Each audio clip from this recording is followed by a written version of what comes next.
So you'll probably have to agree to be recorded on your end. Okay, so we're going to talk about buyer consultation today.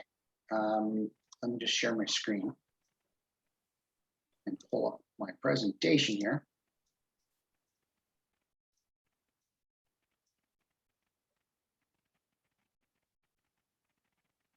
There we go. So anybody who's gone through my training in the last couple of years has seen the buyer consultation. But this is something that I think is a great reminder for people. It's something we, as busy realtors, we start to forget. We start to kind of put it by the wayside, and we think, you know what, I'm doing okay. I'm doing some deals, and I haven't been burned yet. I've doing buyer representation agreements at the time of doing offers, and I'm doing okay. But I wanted to go through this again because there really is a right way to do this. There's a great way to do the consultation so that it makes sense to your buyers, and so that it's makes you look like more of a professional. So I want to dive right in, and guys, go ahead and unmute yourselves. I really hope that this is more participatory. I want you guys to weigh in on stuff and answer some questions and share ideas and ask questions if they come up. Okay, we don't have a huge group here today, so please jump in with ideas and questions and stuff. So I'm going to start off with a question to you, and I do want you to answer. Why do the consultation? Why do a buyer consultation instead of just getting in the car and going and showing properties? Give me some good reasons. You have to. You should be saying, hey, let's meet at a coffee shop, or let me come to your house, or come into my office, sit down, set the tone, like this is how the process works. And I think at that point in time, you can be like, so, like, have you spoken to a mortgage pro? Yeah, it was my bank. Oh, okay, well, they ran your credit, right? Right. Yeah. How many times have we been there where, oh no, they said I was good because I filled out a 2-minute form online, and you know what I mean? Yeah, totally. So, I mean, just get to the chase of it, like, just kind of. I mean, I'm very unsuccessful at this, so look, I'm not telling you that this is how I do it. It's not. It's it's ideally to do it that way. It's Okay, ideal. so hopefully you get a little bit more from this and you can take it away and start adding to what you're doing now, right?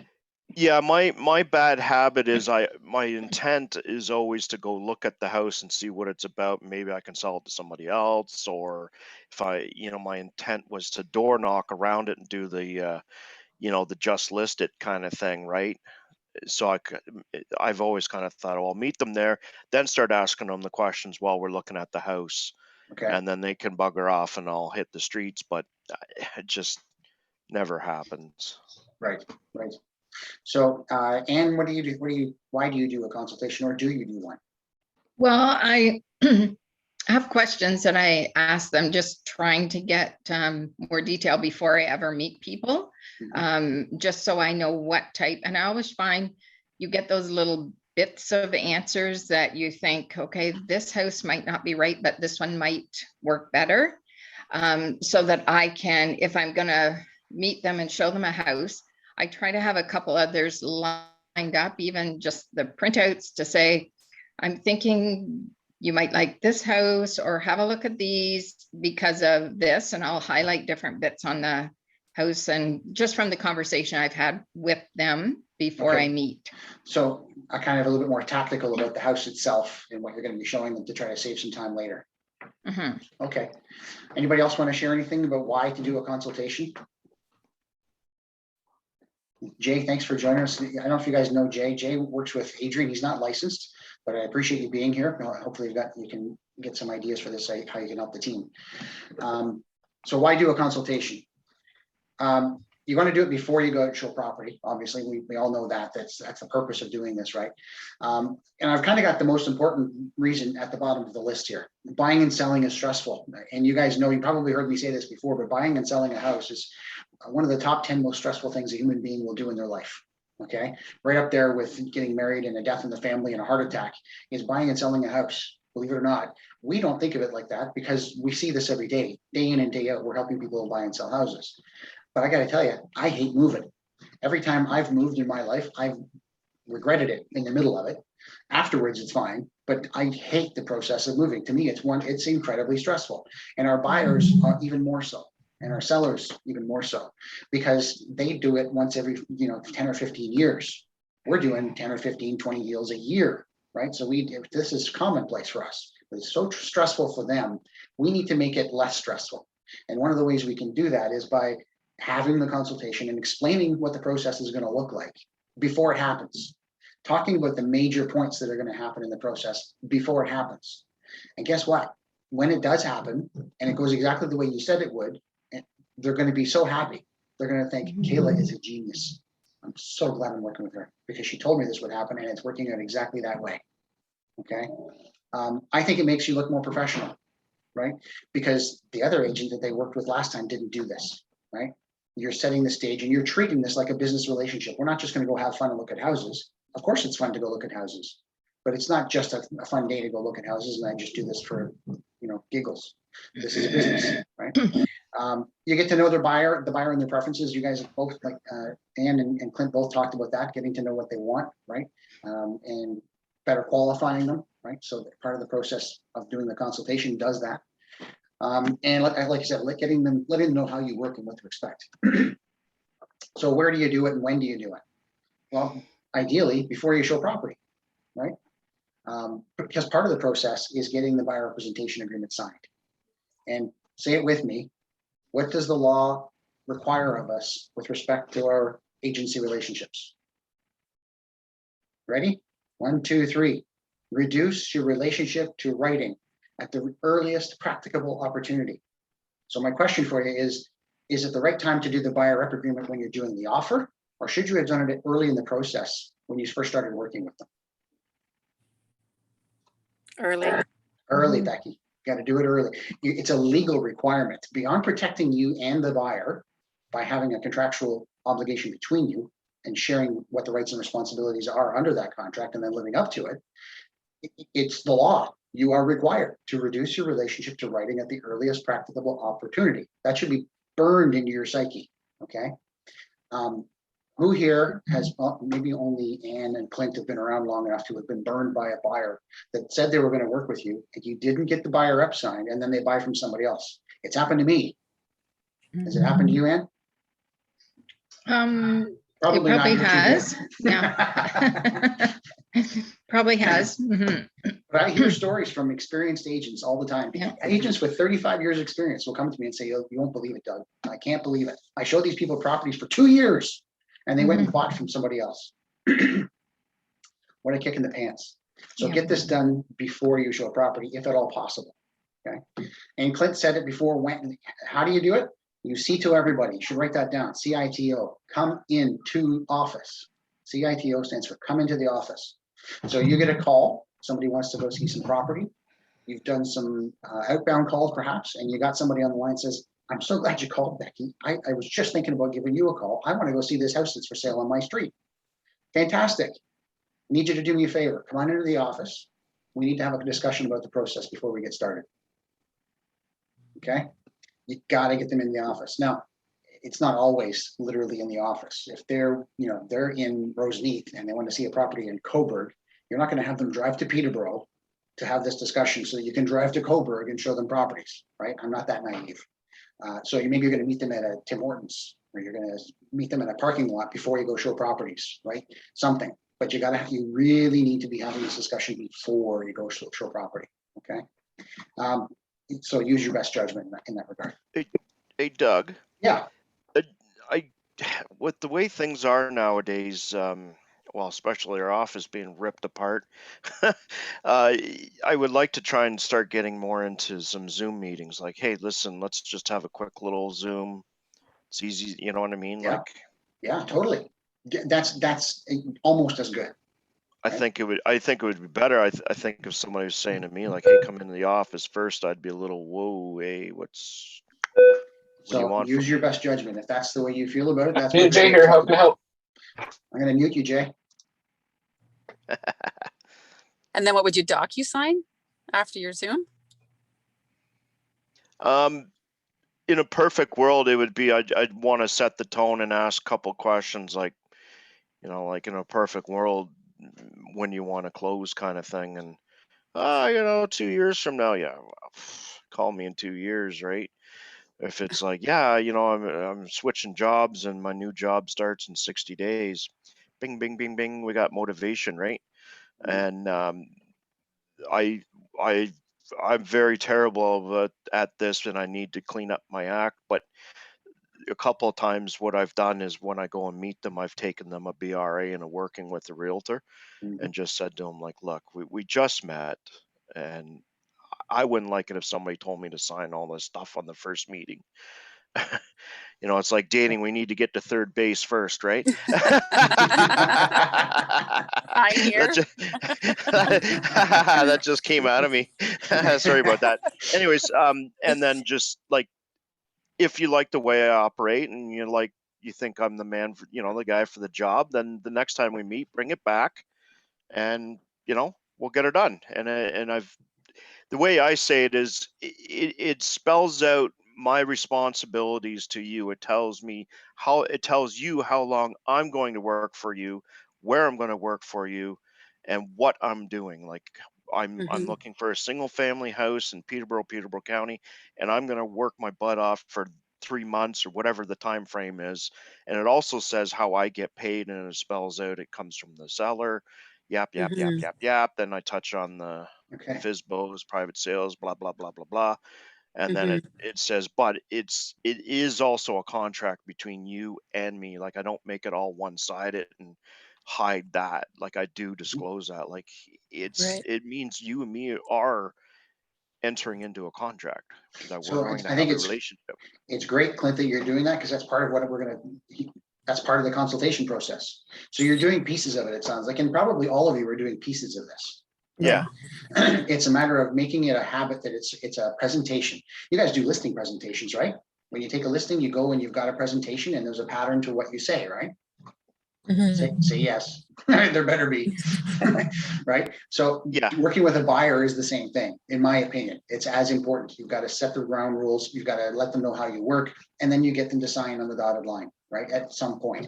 And you're right, Clint, there is, and I'm going to share with you a script that you can use if they won't sign on the spot. How do you get it done later? Right? That works most of the time. So when you're at the buyer consultation, what is it that you want to talk about? Because you've touched on some of the high points. So what is it you want to talk about? Well, number one, you want to talk about the lawyer's involvement. What does the lawyer really do, and when do they get involved? Because either first-time buyers that have been warned by all of their neighbors, friends, aunts and uncles and parents that don't do anything without talking to your lawyer, right? And that's fine. They want to talk to their lawyer. We would never ever tell someone not to. What I want you to tell them, though, is, often people want to get their lawyer involved early in the process, and I don't blame you for getting a legal opinion of what you're working on. Here's my experience. The lawyer really does, their job starts after mine. Okay, we're going to make sure that you're protected. We've got a standard contract that's been vetted by lawyers at the provincial level, and we've got some clauses that we can put into a contract and make sure that your interests are protected, so that you don't get yourself in illegal hot water. Okay, so I'm not putting myself out there as a lawyer, but we have a pretty good system to make sure that you're protected. And then the lawyer's job starts after that. No sense paying them $300 an hour, $400 an hour to look at a contract when you don't even know if you can come to terms with that seller. Right. So let me do my job. Then we take it to the lawyer. In fact, we'll send it to your lawyer for you. Once we get a deal in place, we'll make sure that they get the paperwork so that they can start that review process for you immediately. Okay, sound good? That's what you want to say to the would-be buyers. Yeah. Okay. Questions or comments on that? No? Okay. So what's next? The deposit. You'd be shocked at how many buyers, especially first-time buyers or people who haven't bought a house in many years, that don't really understand how the deposit works. So you need to explain to them, look, guys, we're going to go look at some houses, and provided we do our job well, we won't have to look at too many before we find one you really like and you want to make an offer on it. You need to make sure you've got access to some cash that you can write a check on and provide a deposit. Now, don't worry, the deposit becomes part of the down payment. Clint speaking. Clint, would you mind muting yourself? Give me 1 second, guys. Okay, we're good.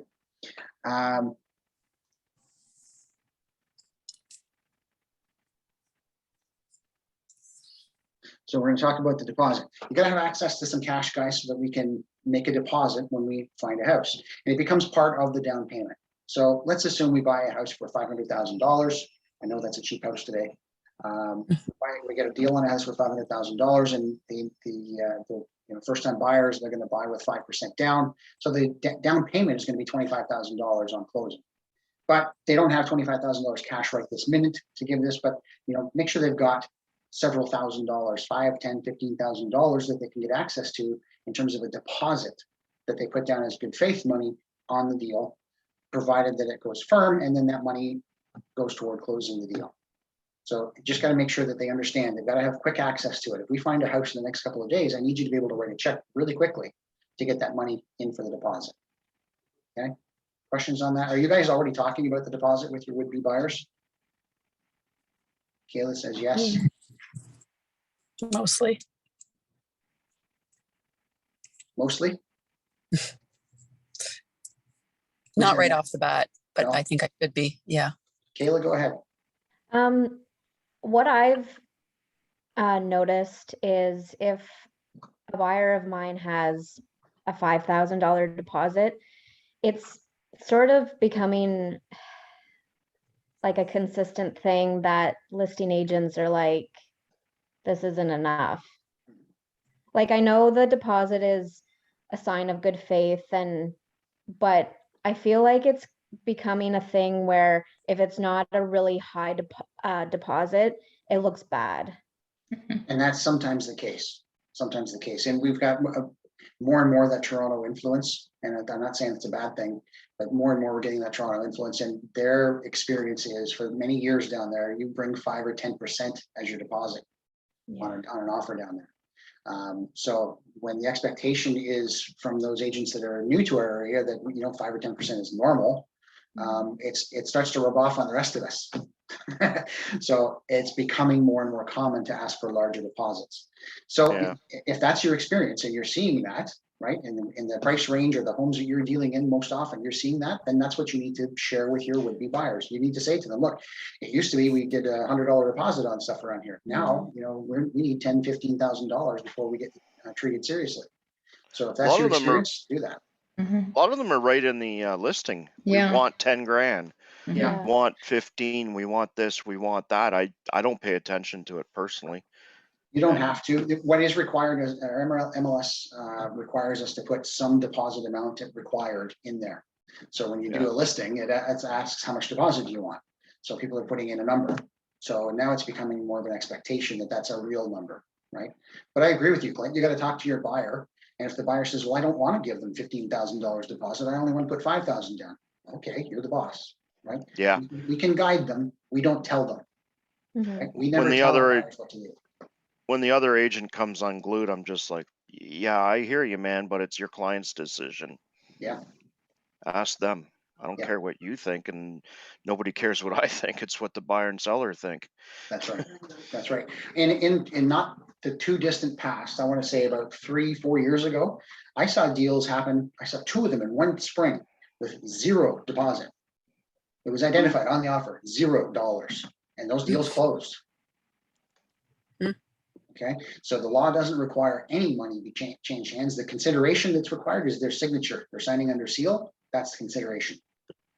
Okay, so a deposit is an ephemeral thing, and if it requires more because you're in competition, and that's the sandbox you're playing in, then you got to share that with your buyers and let them know that this might be the reality. Okay, so that's number 2 is a deposit. Can I add something to that? Sure. A lot of first-time home buyers are using the RRSP home buyer plan. And an important thing to mention, because they don't always know because they've never done it, is that once they have an agreement of purchase and sale, then they can apply to take it out. But it takes days, so they can't use that as a deposit within 24 hours because it's way too slow. So it's important to also ask them tactfully, obviously, where that money is coming from. Like I use the wording, it needs to be in your bank account and accessible within 24 hours rather than leaving them to kind of figure that out on their own. Yeah, that's great. Great point. Good tip. Yeah. Thank you for that. Number 3 on my list, the building inspection. You got to share with them that, in a lot of cases now, listings are coming on the market with pre-list home inspections. So we'll get a chance to take a look at that before you make an offer, right? To make sure that there's nothing surprising there. But regardless of whether there is one or not, we want to make sure you have some kind of a report to look at. So it either comes from the seller, or even if they have one, you might want to get your own. But if there isn't one, in most cases, you should consider getting a building inspection. Now, I get it, guys, that the market is really busy and you're being pushed to do clean offers in a lot of cases with no conditions. I get it, but be cautious. You need to at least let your buyer know that this is an option for them. If we, I think it would be responsible of us to not talk about the importance of getting a building inspection and what is a building inspection. And how much is it going to cost, and share that with our buyers and make them prepared that they're going to have to come up with some cash to do that, right? So I'd be saying, the building inspection is going to cost you somewhere between $350 and $500, depending on the inspector you choose to use. And it's going to take a couple of days to schedule that and have them come in and provide you with that report. But it is great insurance. So I want you to think of it as insurance. This is, it's an independent third party giving us a visual inspection of the major components of the home to make sure there's nothing majorly wrong with the place. But make it clear to them also that the building inspection is not just a way to get out of the deal, right? It's not meant to find, oh, the roof's in bad condition. Well, we can pretty much see if the roof's in bad condition. If the shingles are curling up, the roof's in bad shape. You don't need a building inspector to come in and tell you that and try to walk away from the deal. If there's some cracked tiles on the floor and the inspector says, well, that could be a trip hazard. Well, that's not really a reason to get out of a deal. That's a little thing that takes a few bucks to fix. It's not a major problem. So be careful that your buyers aren't using this as an excuse to walk away from transactions. And if your experience right now is nobody's doing building inspections because it's all cash offers, trust me, the market will come around again and this will become a big deal again. Okay, so building inspections are important to let them know what it's going to cost, how long it takes, and what it actually entails. Okay. Financial pre-approval, Clint, you mentioned this earlier, making sure that they're actually pre-qualified and it's not just an off the cuff, how much money do you make? Well, you probably qualify for 500,000. So you need to let them know that it's important that they know how much they can afford, because you don't want to waste their time, right? Ms. Buyer, if we go looking at properties and we're not sure what you can actually afford, I would hate for you to fall in love with a place that you couldn't actually buy, right? And then you feel like you've wasted your time. You feel like I didn't do my job. So let me ask you, when you went to the bank and they told you could afford $500,000, did they do a hard credit check? Did they ask you for your notice of assessment? Did they ask you for an employment letter? If they didn't do those things, you probably didn't get fully qualified. Somebody at the bank just gave you an off-the-cuff estimate of what you could afford. So before we go any farther, I would suggest you go back to your lender, and if you don't have one, I know a couple of great ones that can help you get qualified to make sure that you can buy the house that you can afford. Okay. Is everybody doing that? I know I'm seeing some nodding heads. Is everybody doing that early in the process? I get pushback on this one, right? When I suggest this to agents, I get pushback. I don't know why. I think it's because, fun. Pardon me? I said, have fun. If you don't want to ask that question, have at her. The excuse that I get is it's too nosy. It's none of my business. Why am I asking them what they can afford? Like, that's up to them to decide. Their financial position is not my business. Well, it is. You are their agent. You are there to represent their interests. How can you do that if you don't know what they can afford? That's why I like just saying, have you spoken to a mortgage pro? I'm not asking how much do you make and how much are you qualified. They usually go on, yeah, I did. And it's okay. Was it a bank or an actual mortgage broker? Yeah, it was Jonesy in your office, blah, blah, blah. He says I'm good for 600,000. Or it's the guy at Dominion that's really good at what he does. Mm-hmm. But if I hear the word CIBC or Royal Bank or some shit like that, I'm just like, okay, so they asked to see, they asked you hardcore questions, Where's right? my beep button? Oh, sorry. Sorry about that, kids. No worries. Oh, you know what I mean? Like, yes, you could just tell when somebody's being shined on, or when somebody's just being lazy and going, yeah, go find a house, just put a financial, like I had that. Oh, you just said, just go find a house, put a finance clause in. Yeah, okay, that means he hasn't done zip all. You know what I mean? And he didn't, and their hearts were broken. I told them that. This guy is screwing you, I'm telling you. Yeah, I remember that situation. You were sharing that with me. Yeah, I'm like, you guys are running around, and this guy he's responsible for you have with your broken heart there. Like she was literally crying, and I'm like, I told you. Yeah. Like I didn't say it that way, but I'm like, I blamed it all on him. I'm telling you, the banks are horrible about this. Yeah. Mm. Kayla, did you have a comment or a question? Yeah, my experience, I make sure to ask them about have you been pre-approved and all of the questions. But then sometimes like I get backlash, or like I get they're offended that I'm asking them about financials, or they're kind of like wishy-washy, and it is an awkward situation to be in, but I know that I need to ask those questions. And then I remember talking to you about this before, and you saying, well, ask them to ask them the name of the lender, or ask them for the letter that they got for the pre-approval, or ask to talk to their lender directly. But then at the same time, it's like I'm telling them that I don't trust their word. So it's a matter of positioning, right? So I still stand by all of those suggestions, but it's really in their interest that they're pre-qualified. And I'm going to go back to Kayla. If you're my buyer, I'm going to say, Kayla, look, I'd hate for us to find a house that you absolutely love, and then find out you can't afford it, because you'd be heartbroken, right? And you're going to think I didn't do my job, right? So let's get this up front right now, get it out of the way. It's part of the process. You're going to have to deal with it eventually anyway. So let's get it dealt with now. Make sure you know what you can afford, and that will tell us what houses we can look at and which ones we should stay away from, just to make sure the process goes smoothly. Okay, if you position it for this is helping you, this is stopping you from being upset later, I think it's easier to swallow. Yeah, I often will ask the people, but I always suggest talking to Mike just to get a comparison and see if he can do a better deal for them. I leave it up, and then after that, I just leave it to them. But I always feel so much more comfortable if they've talked to Mike, because he can give suggestions, and he's helped out so many times with people, and people have been pleased that they've talked to him, and it works out really good for them. So that's, I just mentioned Mike to help them get a better deal.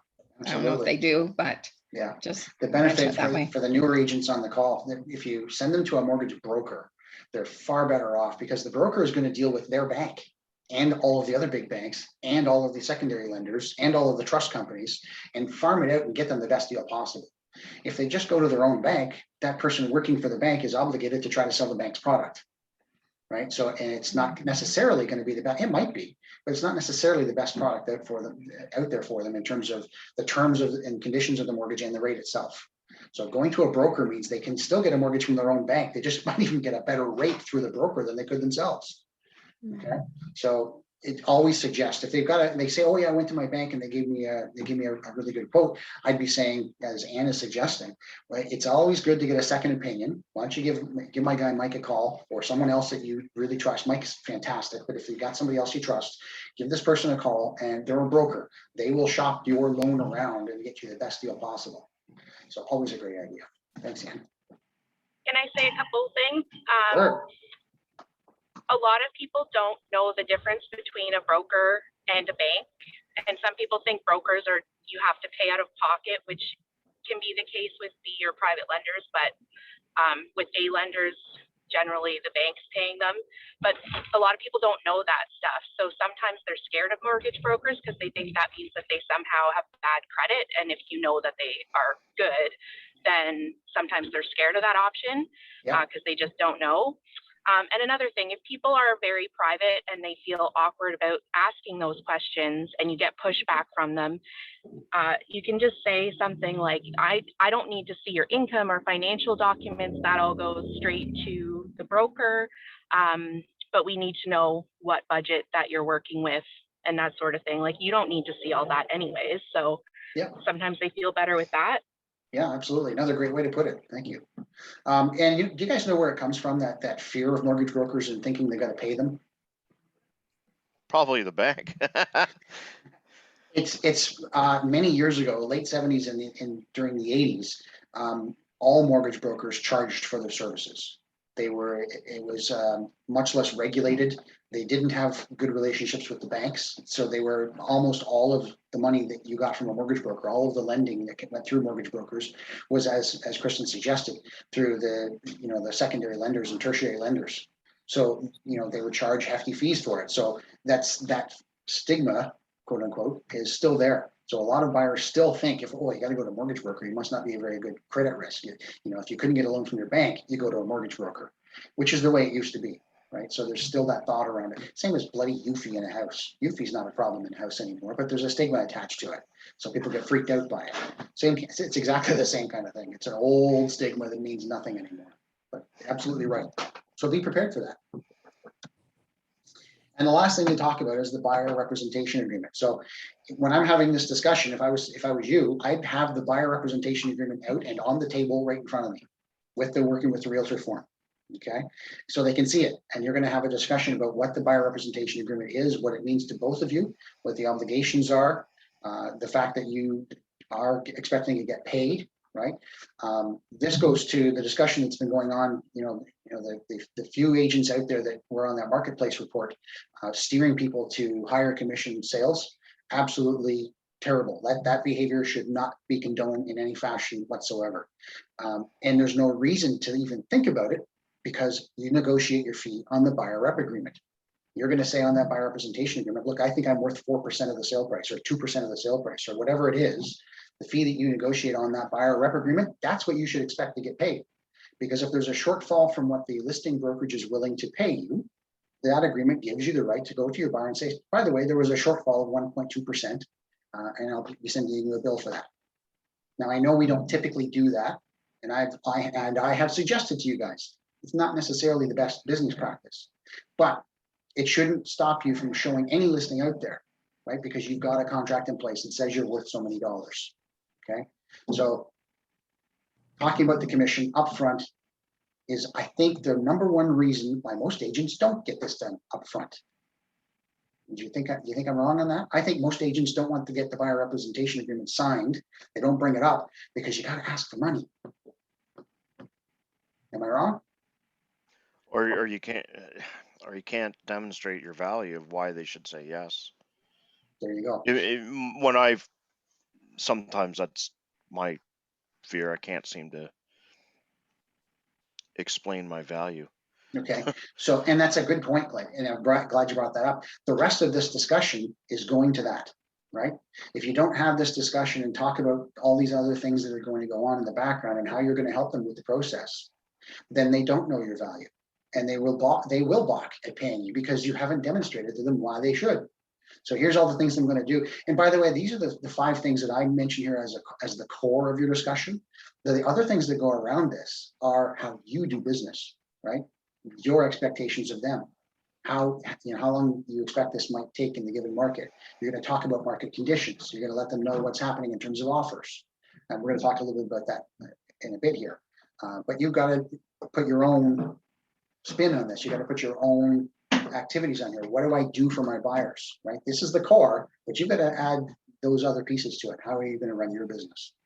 Okay. And that's how you articulate the value. So that when you get to the buyer representation agreement and you have demonstrated real value, how you're going to add to the process, and you're not just a leech. You're there to add value to the process. If you can demonstrate that, when you say, look, I want 3.5% of the sale price on completion as your representative, I'm going to get paid, hopefully, something by the listing brokerage if there is one. If there's a shortfall, I believe I'm worth this total.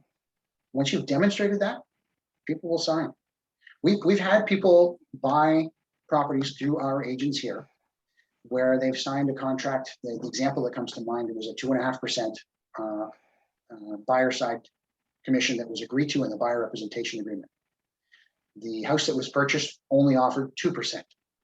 The client called me here at the office and said, my agent did such a great job for me. I want to make sure they get that other 0.5 percentage point. How do we do that? So I said, thank you very much for being honest and valuing what our rep did for you. We will invoice you through your lawyer on completion. Thank you so much for that.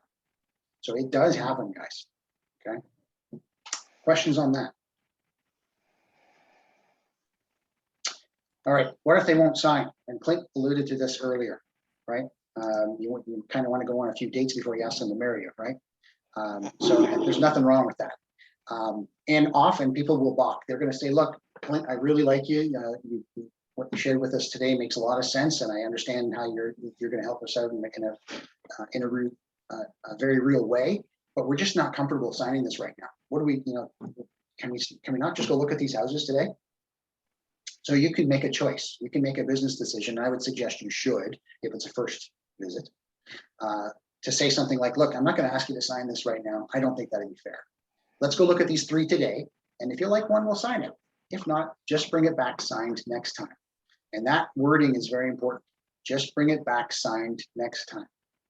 Yeah. Okay. And how you say it is important. You guys have heard me talk about tone of voice and how you nod your head when you're talking, right?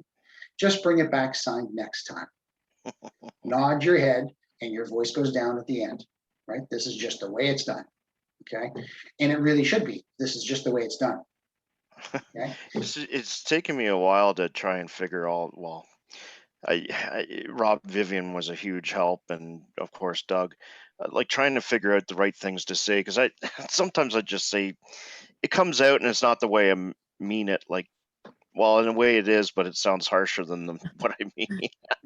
Because sometimes people are standoffish, and I'm like, look, guys, this thing works both ways. You guys could be crazy and I want nothing to do with you. Like you'll never pull the trigger on a house, so why you're wasting my time. Like I don't say it that way, but that's the gist of it. Like this works both ways, man. I might not want to work with you. Yeah. And it's like That's I don't truthful, mean it right? that way. I would just mean if it's not working, there's no point. Yeah, there's a lot of truth in that, but you got to be careful how you present it to them. You're absolutely right. Okay, so this script is going to work most of the time, or some variation of it. The most important thing is, why don't we go look at these 3 today, and if you like one, we'll sign it. If not, that's okay. Just bring it back signed next time. Okay, I want you to again burn this into your psyche. This is an easy thing to say to people, but it is important that you do it early in the process. You gotta get this thing done early, okay? All right, questions on that script? Doug, I have a question. Yeah. Is there ever an instance where a client does have 2 separate BRAs with 2 separate agents? For example, I was talking with someone who wanted to look at homes in Peterborough County and Northumberland, and on the BRA, I also included Quinte. They got back to me and said, no, we have an agent looking for us in Quinte. So in that case, would I still just change the areas on the BRA, have them sign mine, and they would have another existing one that just specifies Quinte? Yes. Okay. So, and that's appropriate. You can do that. It's not ideal, but it's appropriate, right? Because it's clearly defined. It's in, you're working with me in these counties, and you're working with that agent in those counties. Okay. It could be in the same geographic location, but for different property types. So they're working with you to find a single family home in Peterborough County, but they also want to do a car dealership. So they're looking for some commercial land with Clint in the same geographic location, but for different properties. That's appropriate. But you got to make it clear to them that they can't be under 2 contracts for the same property type in the same location. Otherwise, 2 commissions become due and payable. Right. Okay. So good question. And that's just come up recently on one of the, I think it's there's a legal group that I follow on Facebook, and that question just came up. Oh, yeah. So yeah, but absolutely, you can do that. Okay. Okay. Just be thankful that they caught it and were honest with you. Yes. Yeah. Right. Okay. Yeah. Thanks. All right. So that was the consultation process. I mentioned in the communication that I wanted to take a little bit further and talk about asking for the order and how to deal with multiple offers. Okay.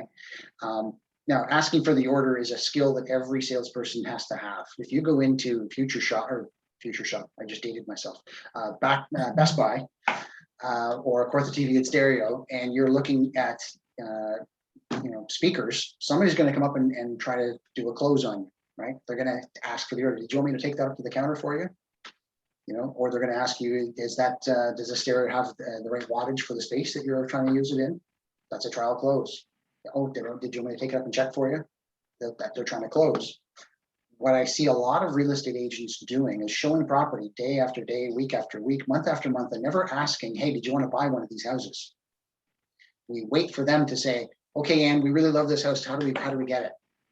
And if you're doing that, and again, I know it's busy right now and buyers are desperate. Sometimes they'll look at a house, that first one, okay, let's make an offer. Like look at one house, we got to get something because there's not enough inventory out there. But again, I'm trying to teach you skills that will last the rest of your career here, okay?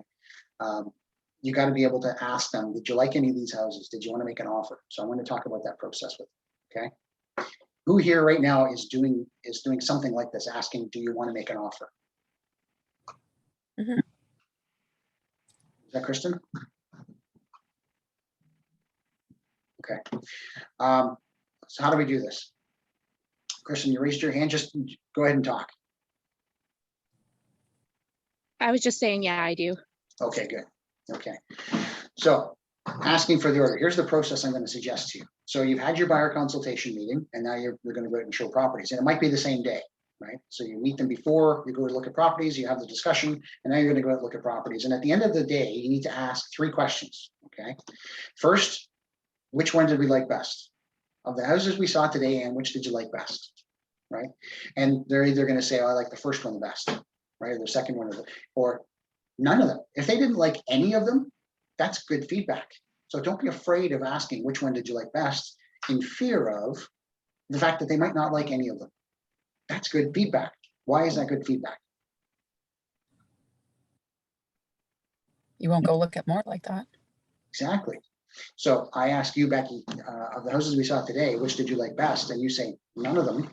I'm going to say, you know what? Thank you for telling me that, because that helps me to do a better job for you next time. Just so I'm clear, what is it about the houses we saw today that you did not like? What's missing? And get that feedback from that buyer, okay?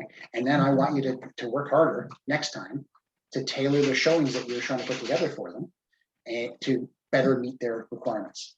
And I recognize that buyers are sending us listings on a regular basis. Hey, can you show me this one? Can you show me that one? You need to be vetting those listings and saying, hey, I'm happy to show this one to you. No problem at all. Just so you know, though, this one has, it's only got the 1 bathroom. And last time when we looked at homes, you said if it didn't have 3 bathrooms, that wasn't acceptable.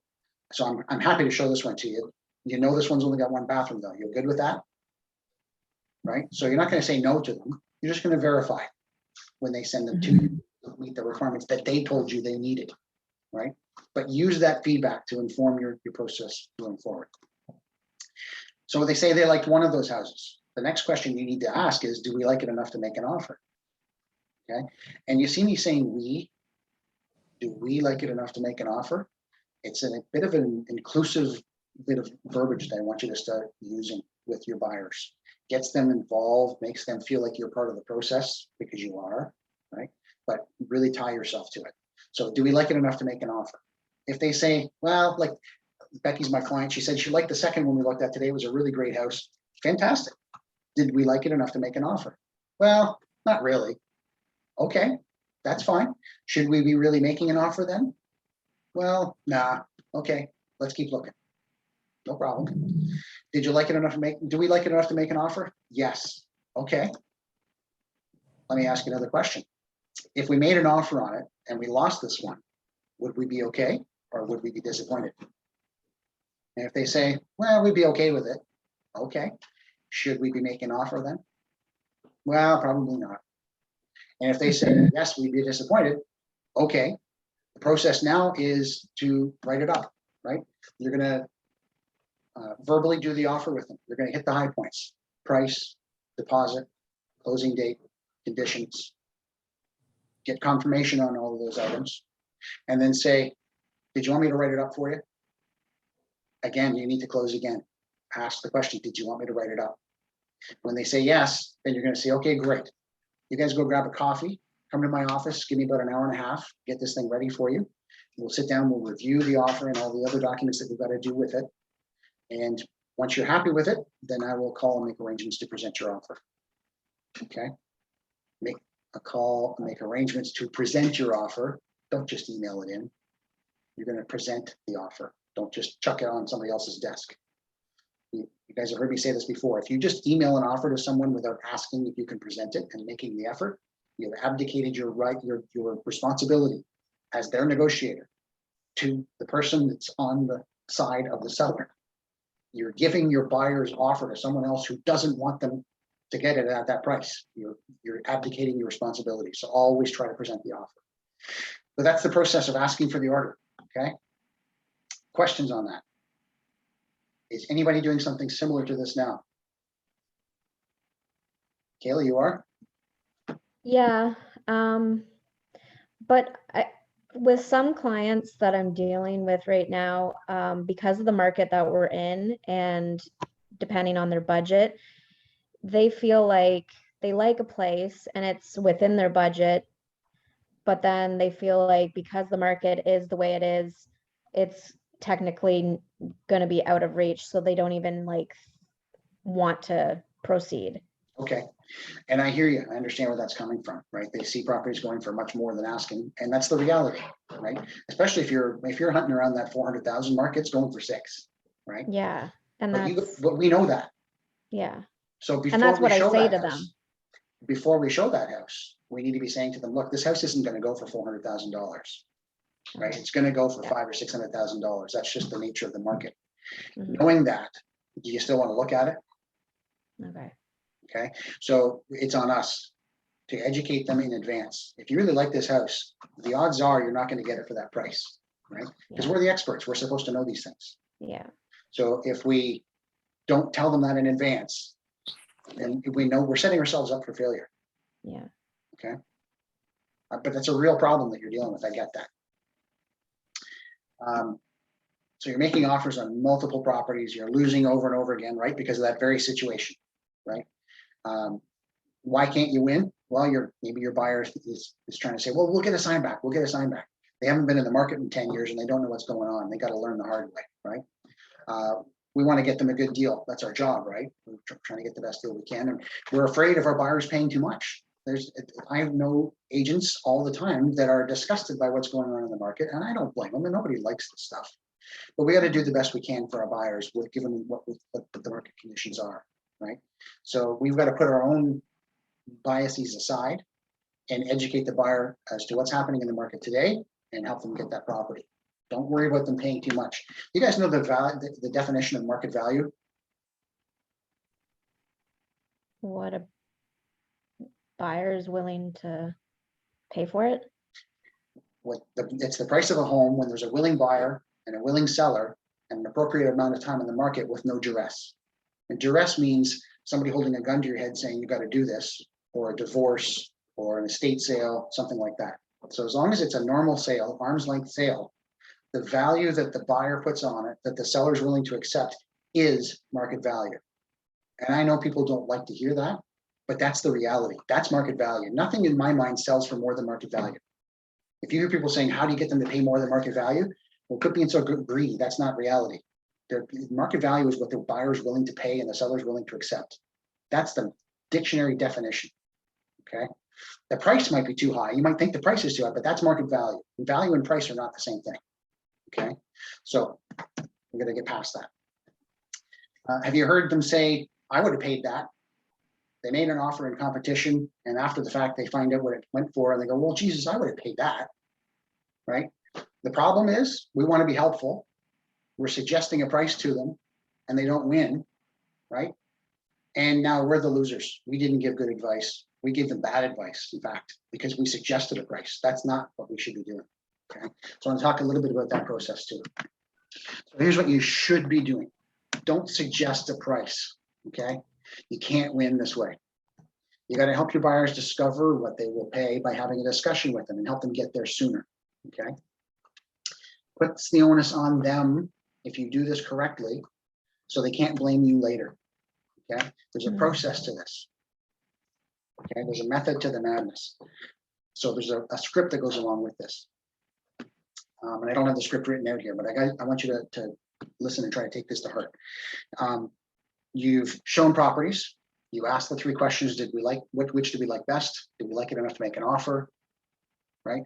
And if you made an offer, would you be disappointed or would you be okay with it if you lost? Well, they're going to be disappointed. We got to make an offer. Okay. You go and prepare the offer, or you know that they're holding offers and there's a presentation time and you know there's multiple offers. So you need to have a discussion with your buyer and say, look, we know that in multiple offers, properties sell for full price or more, often much more. in this marketplace. Okay, so knowing that, we need to together discover at what price you are happy to buy this property, and if it's sold for 1 penny more, it's too much, and you would be happy to walk away from it. Okay, does that make sense to you guys? You're having this discussion daily, probably, right? Okay, that's the verbiage I want you to use. Now, how do you get them to that price? It's not just, well, what do you think you want to pay? What's the most you would pay, right? You got to get them there. You have to guide them through the process. I've said before, we're guides in this process. We don't tell them what to do, right? So there's 2 parts, and the second part has 2 parts. So there's kind of 3 parts.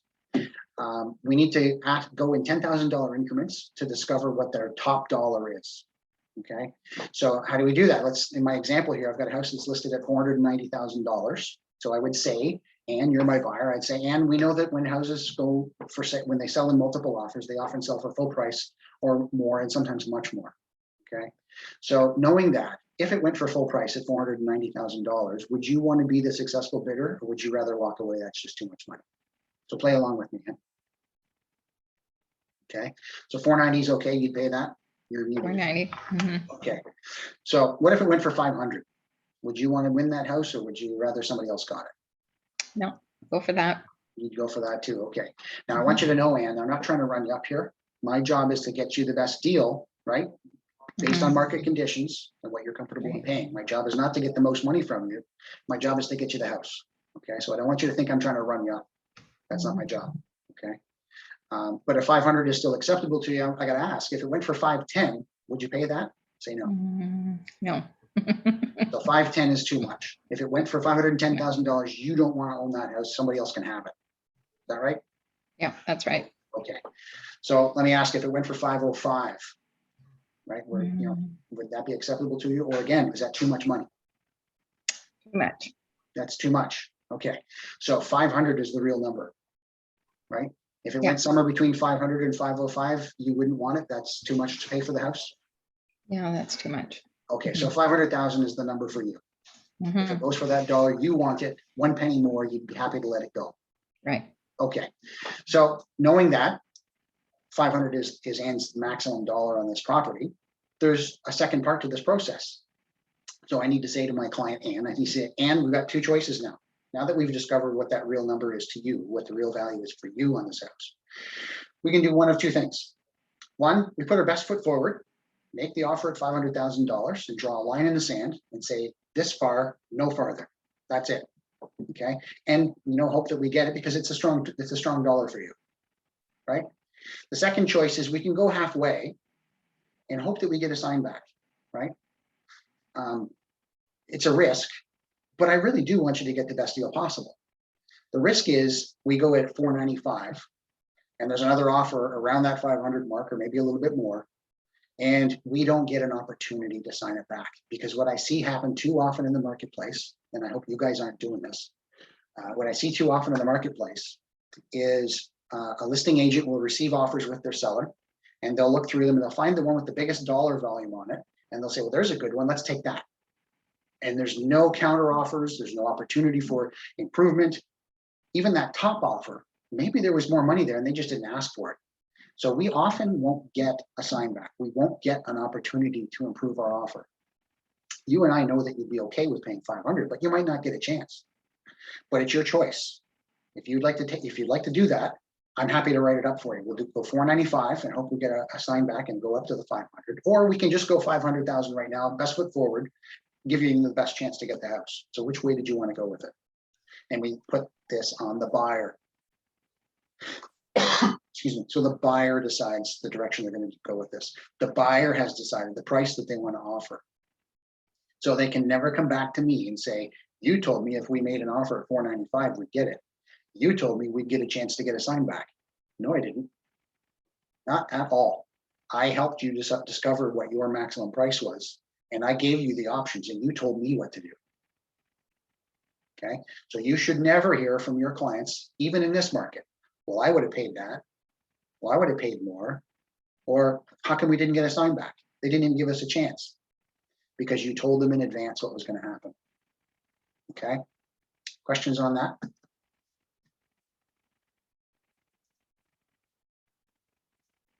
No? Well, that's what I had for you guys. The buyer consultation from the beginning of the process of dealing with the buyer right through the end, doing an offer in multiple offers and winning more often. I hope that was helpful for you guys. If you have questions after the fact, by all means, give me a call. Happy to go through this again or bounce some additional ideas around. But for those of you that have attended through the whole thing, thank you very much. And I'll talk to you again soon. Thanks, Thank Doug. you, Doug. Thanks, Doug. That was good. I'll see you later. Bye. Bye.